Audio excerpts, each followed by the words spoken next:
Hi friends, நம்ம இன்றைக்கி எங்கே வந்திருக்கோன்னா ஆர்காட்டில் இருக்க ரொம்ப ஃபேமஸான கௌசியா பிரியாணிக்கு தான் வந்திருக்கோம். இங்கே பார்த்தீங்கன்னா இதோட டேஸ்ட் அல்டிமேட்டாக இருந்துச்சு. நான் எப்படா புரட்டாசி மாதம் முடியும் அடுத்த டைம் சாப்பிடுவோன்னு ரொம்ப வெயிட் பண்ணிட்டு இருந்தேன். மட்டன் பிரியாணி, சிக்கன் பிரியாணி ரொம்ப அல்டிமேட்டாக இருக்குது. இதோட ப்ரைஸ் பார்த்தீங்கன்னா மட்டன் பிரியாணி ₹200, சிக்கன் பிரியாணி ₹120. மசாலாலாம் நல்லா இறங்கி செம்மையாக இருந்துச்சு. அந்த சுட சுட பிரியாணி பொட்டலத்தை அப்படியே வாங்கி இந்த சூப்பரான கிளைமேட்டில் உட்காந்து சாப்பிட்ற சுகமே தனி சுகம் தான்.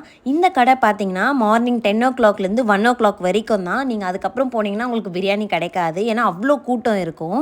நெக்ஸ்ட் நான் இந்த ஆர்காட்டில் ட்ரை பண்ணது பார்த்தீங்கன்னா நியூ ஸ்வீட் ஸ்டால் அண்ட் பேக்கரியில் இருந்து ரஸ்மலாய் ட்ரை பண்ணேன். அதுவும் அல்டிமேட்டாக இருந்துச்சு. நீங்கள் எப்போனா ஆர்காட் போனீங்கன்னா மறக்காமல் இதை ட்ரை பண்ணி பாருங்கள். இந்த 2 பிளேஸோட லொக்கேஷனுமே நான் டிஸ்கிரிப்ஷன் அண்ட் கமெண்ட்ஸில் தரேன். இந்த வீடியோ பிடிச்சிருந்தா மறக்காமல் நம்ம சேனலை சப்ஸ்கிரைப் பண்ணுங்கள், லைக் பண்ணுங்கள், ஷேர் பண்ணுங்கள். Thank you friends.